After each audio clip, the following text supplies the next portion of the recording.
Grāmata Dere Hašem, autors Mošē Haim Lucāto, Ramhaļ. Un iepriekšējo reizi mēs te apskatījām tādu lietu kā dēmona un burvība. Tad ļoti ļauna lieta ir.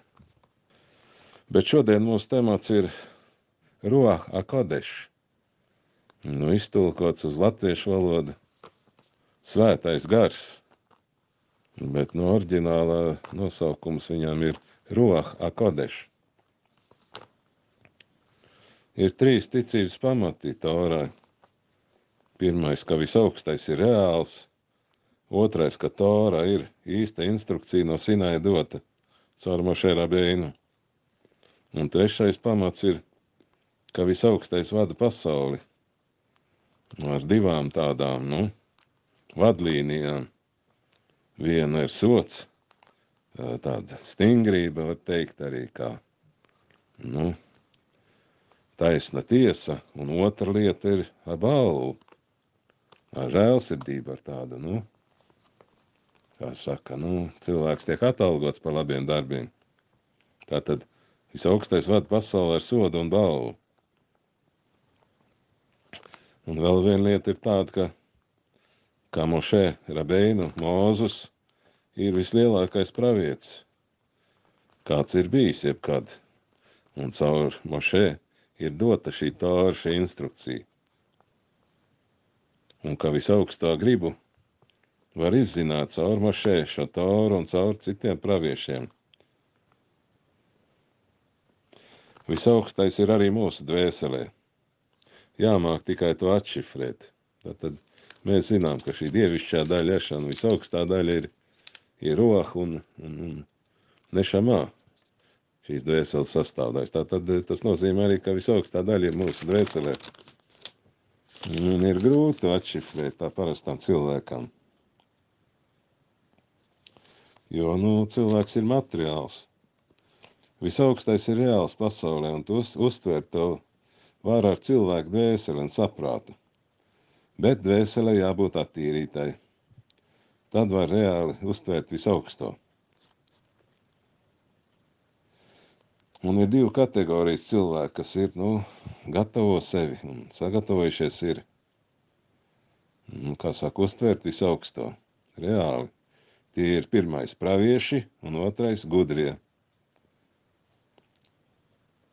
Cilvēks var mācīties un izzināt pasauli no grāmatām, no zināšanām, no citiem gudrējiem. Un tas nozīmē no visaugstā, ar Ruach HaKodesh. Tātad šo svēto garu, tā saucamo, kas iztulkots te ir. Visaugstais ielicis cilvēkā spēju mācīties. Pirmais, saprast. Otrais, iepazīt. Trešais, tātad cilvēkam dot tādu spēju mācīties, saprast un iepazīt. Mācīties, ko tad tas nozīmē? Tas nozīmē uzņemt informāciju. Ko nozīmē otrais saprast? Spēja analizēt. Un ko trešais nozīmē? Iepazīt. Izdarīt praktiskus secinājumus. Tad ļoti vienkārši šīs atbildes. Cilvēks sāks meklēt apslēpto. Un viss apdomās, balstoties uz iepriekšējām zināšanām. Nāk zināšanas, kas nāk no ārpuses. Visaugstais ir sagatavojis līdzekļus, lai varētu no ārpuses uzņemt zināšanas. Un sevi jāsagatavo tam. Ziņas no ārpuses ir atšķirīgas no iekšējām ziņām, kas cilvēkam jau ir uzkrātas.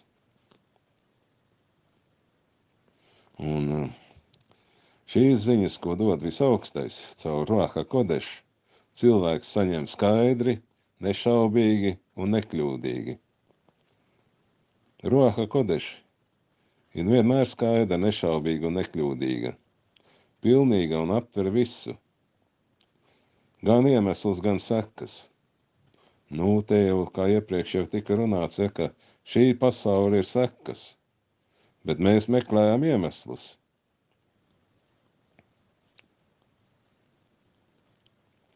Bet no iemesla uz sekām nāk zināšanas no Ruach HaKodesh. Tā tad notiek apgriezts process. Jo šīs zināšanas dod Ruaha Kodeš, visaugstais, caur šo Ruaha Kodešu.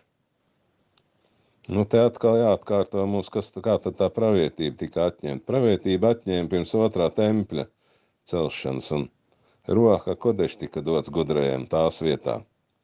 Tā tad ir divas lietas, ja, šī pravietība un Ruaha Kodeš.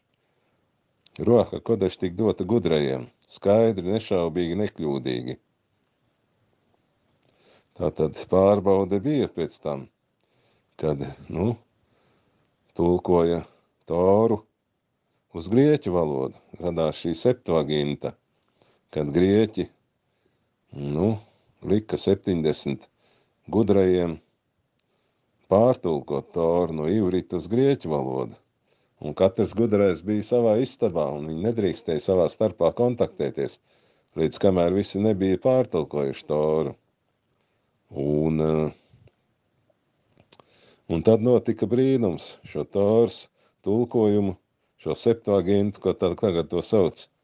Visi šie 70 gudrie uzrakstīja vienādi.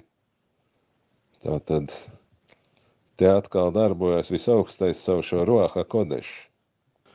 Savu Ruaha Kodešu var izzināt šo pasauli skaidrāk, var izzināt lietas, piemēram, var arī nākotni izzināt un apslēptos noslēpumus.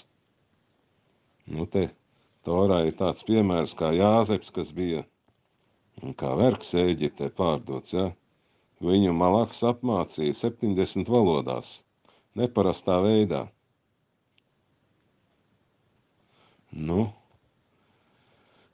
Tā ir tikai gudrajiem mūsdienās, dažādos gadsimtos, ja, šo pēdējo 2000 gadu laikā. Pravietība jau vairs nav 2500 gadus, bet gudrie un Ruaha Kodeši pastāv mūsdienās. Ir vairākas pakāpes šim Ruaha Kodešu. Ir ar laiku un ar iedarbību, kas atšķiras, bet cilvēks izjutīs to atkarībā no tā, kā cilvēks sevi attīrīs. Tātad cilvēkam ir jāstrādā pie sevis. Ir jāmācās šī instrukcija un jāstrādā pie savām rakstura īpašībām. Bet šī gadījumā primārais ir šīs mācības, ko cilvēks uzņem šo informāciju, šo Toru sevī. Liek, tā sakot, uz sirdi. Uz sirdi. Tātad, kas ir sirds? Sirds zemapziņa skaitās Torā. Tātad šis cilvēks, kas mācās, liek šo Toru uz zemapziņu. Un tad, kad ir pienācis tas brīdis, kad cilvēks ir pielicis pūles un mācījies un centies saprast, visu izzināt, tad šī sirds, šī zemapziņa atveras un Tora ieiet tajā, un cilvēks sāk saprast visu un izdarīt secinājumus. Tā ir arī šī Ruaha Kodeša darbība, kas ir mūsdienās gudrajiem. Ir arī Ruaha Kodeša, kas ietēs parastās zināšanas. Tātad zināšanas, kā jau te teicu, tiek uzkrātas, un tad visaugstais dod šo impulsu starp parastām un neparastām zināšanām, un nāk apskaidrība šim cilvēkam. Te gribas salīdzināt, tāpat ir arī zinātniekiem dažādiem, ja? Kad zinātnieks, visu mūžu strādā pie kāda projekta, un viņš tur cīnās un pēta un izdara eksperimentus, un pielicis liels pūles, ielicis arī liels līdzekļus, lai izdarītu tādu vai citādu atklājumu. Un tad pēkšņi pār šo zinātnieku nāk apskaidrība, un tad zinātnieks ir atklājis šo atklājumu, uz kuru viņš ir gājis un neskaitām gadus ilgi, ja, līdz pielicis pūles strādājis ir, un viņam tiek vienā momentā dot šī apskaidrība, kur viņš šo atklājumu atklāja pilnībā, un tā sakot, grieķi saka eureka, šī apskaidrība saucās, tā kā tas ir zinātniekiem. Tāpat šis impulss ir arī gudrajiem, kur gudrais mācās Toru un studē, un uzņem šīs parastās zināšanas, un citas zināšanas arī, kā saka, dažādi pakāpi, vairāk zināšanas arī, un tas viss tiek uzkrāts šī uz zemapziņu. Un tad, kad nāk šis impulss, no visaugstā šis Ruaha Kodeš, šis tā saucamais svētais gars, kā iztulkots ir dažādās literatūrās, tad šīs zināšanas iet cilvēkā, cilvēkam nāk apskaidrība, tās zināšanas iegājuši ir zemapziņā, un cilvēks var, kā saka, visu saprast un izdarīt secinājums arī.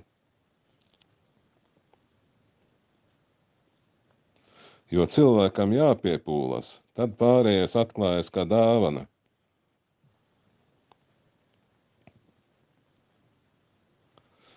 Te autors stāsta, ka pēc pirmā tempļa sagrāves un pirms otrā tempļa atjaunošanas pravietība pazuda.